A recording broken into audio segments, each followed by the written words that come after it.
من اسمم خورشیره. بعد شناسنامه من بهرامه. عرض دارم به خدمتت. اسم پدرم خانم دیروکیه. عرض دارم. بعد اسمم چیه؟ بختیاری مختاریم.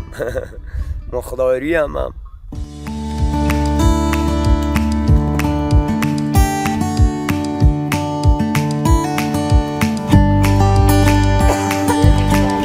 برای ما مهمه که تو گله امشب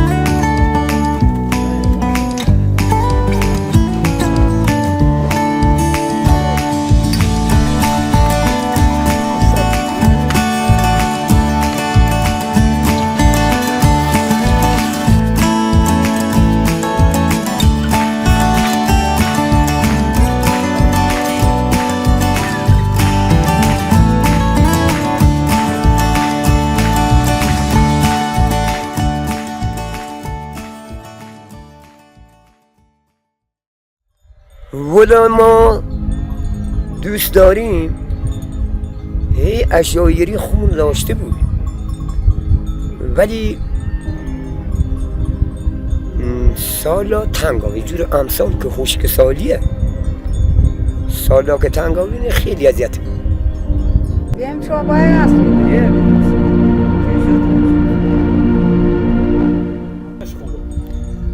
از دارم همین خوبه که زمانی که بارو زنه علف یا عرض دارم گلد علف بخوره، چارواد علف بخوره.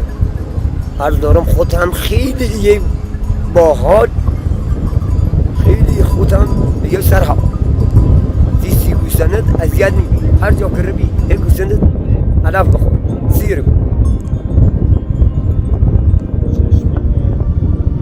چشم ها کنن او زیاده بود. عرض دارم هر جا که ربی هی اول هم علف بد هم اول زیچیا همه چیز دید دامدار خوب اصلا دامدار هی بشیوخ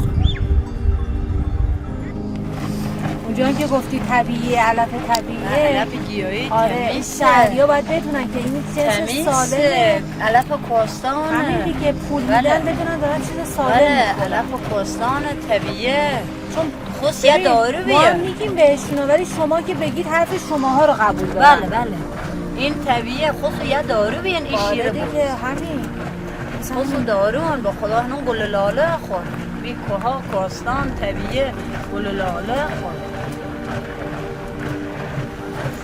طبیعیه.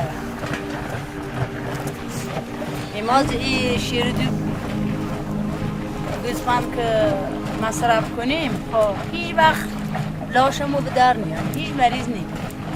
هر هزار مریضی بیایی ماهی سال بچه ها سالم، همون سال